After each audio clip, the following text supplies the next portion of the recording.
Morning po mga kababayan, ma'am sir. This is John, the Filipino channel lang niyo pong lingkod. So today is October 9, 16, 2025. At tayo ngayon ay papunta dyan sa May La Huerta Elementary School sa Ninoy Aquino Avenue, Parañaque po yan. At dadalhin po natin sa my Field Residences Building sa may Dr. Arcadio Santos Avenue, Parañaque. San Dionisio Avenue po yan, Parañaque. Okay, so magbabalik po tayo mamayang onte. Pag nakuha na po natin sila, disclaimer lamang po, ang content po natin ay kalsada at hindi ang passenger. Kaya nga naman, sakasakali man po na may marinig kayo mga pangalan ng lugar, pangalan ng tao, pangalan ng organization sa government o private man yan, ay wala pong kinalaman ng channel na ito at wala pong pinapatungkulan. Lahat po ng pinag-uusapan dito ay pawang dito lamang po yan sa loob at wala pong pinapatungkulan sa labas. Okay po, so magbabalik po tayo mamayang onte pag nakuha na po natin itong ating susunod na mission po. Ayan, so may kalayuan pa yan, 1 kilometro pa naman yung layo, kaya manatiling nakaplay lang po yan at makinig tayo ng mga nagbabagang balita at mga talakayan.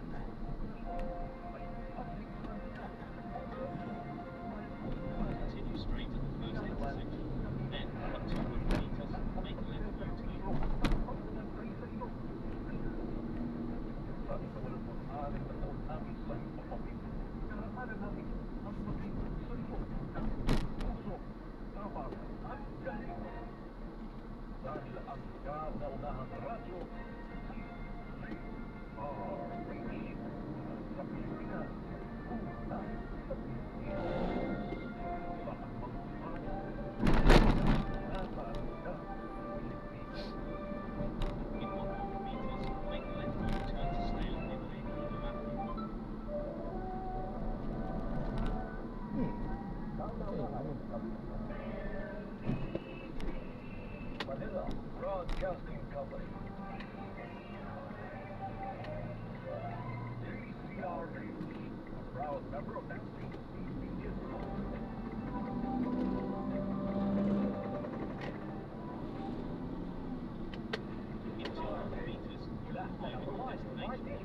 Galing-galing mo. Government, at walang direksyon yung iba't ibang departamento. Bakit? Kasi he doesn't give direct, he doesn't command. He doesn't command, he doesn't ask, he doesn't say that, look, there's a Philippine development plan, and what are you supposed to do about it? Akala nyo ba yung ginawa ko sa DepEd, galing yung service? Hindi, akin yun, lahat. Kasi did not give any orders at all. Ayan, so dito na tayo. So pag upo ko doon, sabi ko sa mga kasamahan ko, sa mga users at atin, I think this is our show. Kasi walang participation at all ang Pangulo. So gagawin na lang natin. Kaya po ba kayo ni Matthew? Yes po. Dapat nabubuhin para sa edukasyon sa ating bayan. Kasi ano sa effect sa attack. Kasi ako na nga lang siguro yung kaisa-isa nung nag-deliver para sa cabinet ni BBM. Tapos gano'n pa yung gagawin nila sa akin. O di, nung nawala ako, wala na. Wala na siyang accomplishment at all. Thank you very much, Vice President. Due to limited time, sorry kasi would like to request naman the Vice President to give a message. Sa kanya na message for work on this country.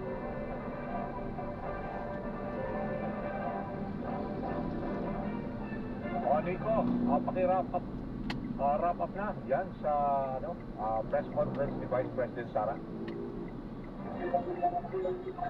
Hello, magandang umaga ulit, Danny. Nagpapatuloy pa ang press conference ni Vice President Sara Duterte dito sa isang bakery sa Camarines, Quezon City. Pero mukhang patapos na dahil nagbibigay na siya ng final word. Doon niya sa kanina nabanggit din niya, no, yung tungkol doon sa mga issue noong siya ay Secretary ng Department of Education at nabanggit niya yung mga questionable laptops na kanilang na-procure noong siya ang kalihim ng Department of Education at sinabi nga niya na may mga na-flag silang mga laptops na kanilang nakuha noong siya ay kalihim pa ng Department of Education. Bukod dyan, nabanggit din niya na ang isa sa kanyang mga naging professional crisis ay noong siya ay maging kalihim ng Department of Education dahil dito nagkaroon lumabas yung iba't ibang issue na dinidikit dito sa Vice Presidente at ang sinabi naman niya ay nagtatrabaho lamang siya at naging crisis sa kanya, no, yung kinaharap niya dito sa nung siya ay kalihim dahil dun sa mga binabato sa kanya ng administrasyon, kaya napilitan na lang siya na umalis at para naman makapag-focus sa Office of the Vice President. Sa ngayon, Dali, ay patapos na itong press conference at pagkatapos na ng press conference ay mamamahagi sila ng nasa 100,000 na peraso na libreng pandesal dito sa komunidad sa Camarines. So ayan ang sitwasyon ngayon dito. Alright, maraming salamat Nico Magsig dyan sa press conference ni VP Sara dahil nandun siya sa World Bread Day, yung pagpunita sa World Bread Day dyan sa Kamuning Bakery sa Quezon City. Anyway, ay nasa linya naman ang ating telepono at alam ko meron kaagad reaksyon mula kay political natin, yung undersecretary natin si Yusek Claire Castro ng Presidential Communications Office. Yusek Claire, good morning sa programang Kabayan. Ano ba ang reaksyon nyo tungkol dun sa press conference ni VP Sara? Yes, good morning, Sir Danny. Good morning sa mga kababayan po natin na nakikinig at nanonood po sa inyong programa. Yes.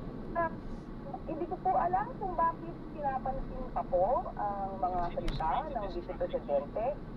Alam naman po natin na siya po ay kadalasang source ng fake news. Okay, unang-una po, sinabi po niya hindi raw politically motivated ang ating Pangulo, kaya parang hindi nagtatrabaho. So, yan po siguro ang kumalitan sa mga sinasabi ng Vice Presidente. Marami na pong mga kababayan natin nakikita kung gaano kasipag ang ating Pangulo, kung paano siya magtrabaho, kung paano siya lumapit sa ating mga kababayan para ibigay talaga ang tulong, lalo-lalo na sa mga naapektuhan ng kalamidad. So yan po siguro ang nangyayari at masasabi ng Vice Presidente na kadalasan ay wala sa Pilipinas. At sabi nga natin, ang iba po ang action, hindi action. At sasabihin din po ba niya na paranoid daw ang Office of the President? Yeah, sinabi niya. Kaya gumagawa ng disabilitation. Common sense lang po, Lord, bakit naman po ang administrasyon ang sa magiging paranoid para sa disabilitation? Ito po, parang pinapalabas niya na ang administrasyon pa po ang nagsasagawa ng disabilitation. Ganun po ba ang kanyang ibig sabihin? Parang hindi po yata sariling administrasyon magkakaroon ng disabilitation. So, alam po naman natin kung sino yung gustong magpaalis sa ating Pangulo, sino ba ang sinisigaw ng BBM resign. Hindi na po, mulat na po ang tao sa kanilang mga pinagsasarang sabi para lang po matanggal ang Pangulo sa pwesto. At yan pa po yata ang issue about the procurement ng laptop. Tandaan po natin na ito po ay na-discover during sa hearing. Hindi ko na nagkakamali, parang sa House of Representatives po yata ito, kung hindi ko na nagkakamali, no? Na lumabas ako ng 1.5 million gadgets and other materials sa panahon po niya na hindi po niya inaksinan, natenga lamang po sa warehouse. So, the secretary na po siya niyan at kung meron siyang malasakit sa kapwa natin, mga Pilipino, sa mga estudyante at sa mga guro, hindi po ba dapat yung pinakamabilis na umaksyon patungkol dito dahil alam naman po natin ang mga gadgets, madali po itong kumbaga yung iba upgrade, yung iba na yung mga laptop na hindi nagagamit, nasasayang po. Ilang taon po niyang sinayang ito na hindi napakinabangan ng ating mga kababayan. So, yun nga po yung dito rin. Ang action, hindi bakasyon. Ano pa po ba yung issue niya? Freedom of speech, expression sa pagpapahayag against our president. Well, alam din po natin, lawyer siya, kung siya man po ay nakapag-practice o hindi bilang lawyer, alam natin yung Drop off po. freedom of expression ay may limitasyon. Alam po natin na kung ang inihahayag niya ay may katotohanan, wala naman pong masama doon. Pero kung ito po ay galing sa kasinungalingan, yan po ay pati ng pagiging obstructionist. So, kung nakita naman po siya ng tama, at hindi lang ng gobyerno ng walang kabase-basehan, walang masama doon. Walang problema po doon. Alam po natin, ang Pangulo mismo, sa nangyaring September 21 na rally, lang po ay hindi po pinigilan ng Pangulo dahil naniniwala ang Pangulo sa karapatan ng pagpapahayag. Pero ang pagpapahayag ng kasinungalingan, yan po ang sinukundina ng administrasyon na ito. Yusek Claire, napakinggan ko rin yung bahagi ng kanyang sinasabi doon sa press conference. Binabanggit niya kasi yung during her time when she was DepEd, that was early on at wala pa naman siguro kayo talaga at that time. Ang sinasabi niya, he doesn't give direct orders to us, kaya medyo sabog daw. Parang gano'n ang implication ng kanyang pagkakasabi. Walang decent na orders to us kung anong gagawin ko na yung Philippine Development Plan. Yun yung narinig ko na Building binabanggit niya. 7. So, yun yung sigurong tumbukin natin at ano ba, the way the President handles yung kanyang mga kabinete, yung talagang specific orders. Although lately talaga nakikita natin very visible si Presidente sa iba't ibang mga nangyayaring, di ba, mga developments, lindol, mga bagyo. Pero yung that was early on yung sinasabi niya. Kaya siguro yun ang minamanifest niya na kanyang naranasan. Marami naman po ginawa ang Pangulo. Dahil po yung mga the past years, alam po niya yan. Siguro meron lang talaga matigas ang ulo na hindi sumusunod at sarili niyang desisyon at disposisyon ang kanyang pinuuna. So, tandaan po natin, marami na po nagawa ang Pangulo, lalong-lalo na po sa agrikultura, sa mga farmers po natin, sa mga mangisda po natin. Marami po nagawa. Mahirap lang po sa mga tao talaga ang nagbubulag-bulagan at ang purpose talaga nila patalsikin ang Pangulo sa pwesto. Mahirap po yun. So, siguro po, kung papanoorin nila kung ano mga naging programa ng Pangulo for the past 3 years, punta po sila sa RTVN, CCTV, nandiyan po ang history at nandiyan po ang mga news at that time. So, wag po tayo magbulag-bulagan katulad na nangyayari ngayon. Sabi si Presidente na hindi inaalam ang katotohanan, hindi inaalam kung ano ang tunay na balita. Sana huwag na mag-delay masyado sa kanyang mga vloggers. Okay. Yusek, last question na lang. Bali nung time na naka-live stream dun sa press conference ni VP Sara, si Presidente ho ba, napakinggan niya o nasaan ho ba ang Presidente at that time? Anong oras po yun? Kanina lang. Siguro mga before 10 o 10. Yung pagpasok ng programa natin dito sa Kabayan, Yusek. Si Presidente, So na-drop na natin sila. At napakinggan niya ho ba yung bahagi? Maraming salamat po sa sinasabi panonood ni hanggang VP sa muli Sara. ingat. God bless. Paalam po muna. Sa ating pagkakaalam po, marami po siyang ito nga po. Nasa ano yata, walang gutot event. Meron po, yes, may mga event po ang walang Pangulo, gutom nasa event. Malacanang po siya kanina. Okay. Opo, at nagtatrabaho po ang ating Pangulo. At marami po siyang events po ngayon at mga meetings po. Meron pa po mamaya, meron pa po na pag-uusapan tungkol sa walang gutom, reducing food insecurity, and undernutrition with electric vouchers. The renewable project, beneficiary sa pag-uusapan. Kanina po ay nagkaroon din po ng OT-king. Magkakaroon po ng OT-king kay General Acosta. So, yan po ba yung sinasabi mo walang ginagawa? So, siguro harap-harap din po. Katulad na sinabi niya, papayo ko na rin sa kanya. Sumarap po siya sa salamin at kausapin ang sarili niya, ako ba yung nagawa sa bayan? Okay.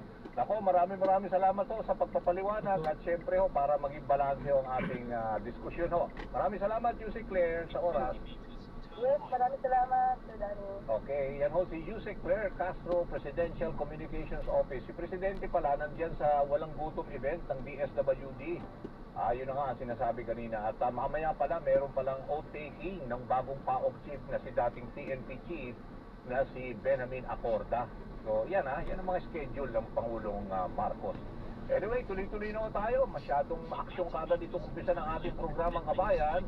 Ngayon ay pumunta naman tayo dito sa DOLE, ang Department of Labor and Employment. Makakausap natin ang mismong kalihim, ang Secretary ng DOLE, mismong si Kabeni Laguesma. Kabeni, good morning. Kabeni, good morning. Magandang umaga, Dani, at magandang umaga din po sa inyong mga taga-tangkilik at taga-subaybay. Okay, maraming salamat sa oras. Medyo na-delay lang. Ayan, so pag-uusap, na-drop pero na natin sila. dapat Gagawa na lang po natin ng ibang video. Itong ating susunod na mission. Paalam po.